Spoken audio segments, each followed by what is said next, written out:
In 1899, the mining towns in the Colorado Rockies were changing. Once thriving silver mines had closed in 1893, with the gold boom petering out in the late 1870s. Crested Butte's economy was built around coal mining and ranching. There were no game laws, and the miners needed meat. One miner, a bachelor named John Plute, liked to take his horse and pack mules into the mountains to hunt elk and deer. He lived in the boarding house above John Rozik's bar in Crested Butte. The proprietor gave him a break on rent if he provided meat. Rozik's stepson, Ed Rosman, born the same year that John Plute died, recalls the stories surrounding Plute. He was a hunter and he hunted for meat. That's mainly what he did when he didn't work at the mine. I guess he knew every part of the area up there, but elk and deer were really scarce. Naturally, people were glad to get the meat, so he just was that type of man, get outside and enjoy the outdoors. One autumn day, Plute came riding back into town with his mules loaded with elk quarters. At the bar, he told his friends that he had killed a very large bull elk in Dark Canyon. Being scoffed at and challenged, the hunter rode back into the mountains and packed out the antlers of the bull he had killed, and indeed, it was a very large bull.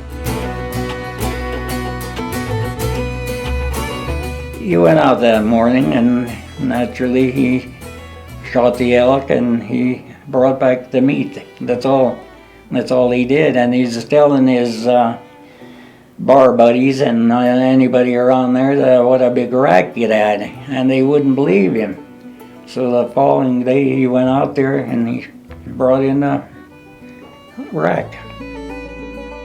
The antlers hung in Rozik's bar for a time, and even for a time were stored on the earthen floor of a garage.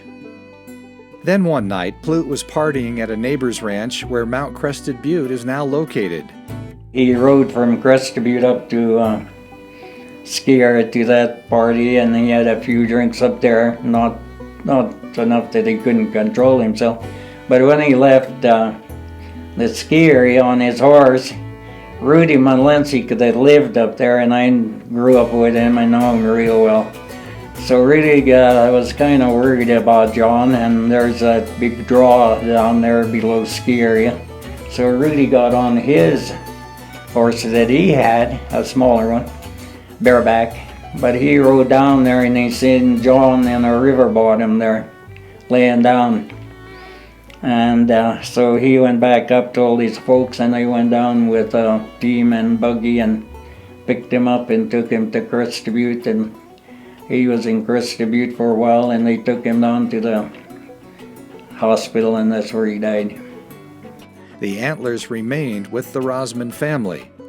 And after I got into the bar business, there's a stranger come in and he's looking at the antlers, and he said, "Ed, why don't you have those antlers measured?"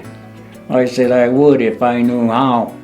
He said, "Well, my brother-in-law is related to some people in a Boone and Crockett outfit." So he said, "I'll get in touch with him," which he did, and they sent me all the paperwork that we had to do, which anyway, he and I measured it. And when I sent that form into Boone and Crockett, they wouldn't believe it. They said, "You have to get an official measure," which at that time there were only 2 of them in Denver.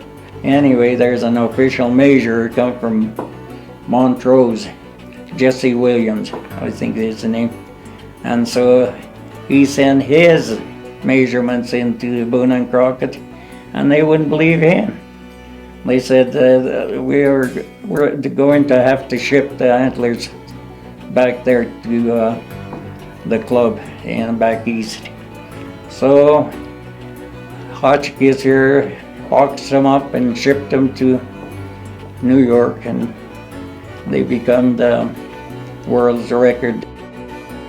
A new world record American elk trophy was recognized. The antlers have 7 points on one side and 8 on the other, with a net typical score of 442 3/8 and a gross score of 459 7/8. It remained the world record American elk for decades until a bull from Arizona was named the new record by 1/4 of an inch. The trophy has traveled far and wide, with appearances in Hotchkiss, Colorado, Texas, and several Rocky Mountain Elk Foundation conventions. Ed Rosman has never allowed the antlers to be duplicated. They are now being offered for sale with a minimum reserve of $100,000.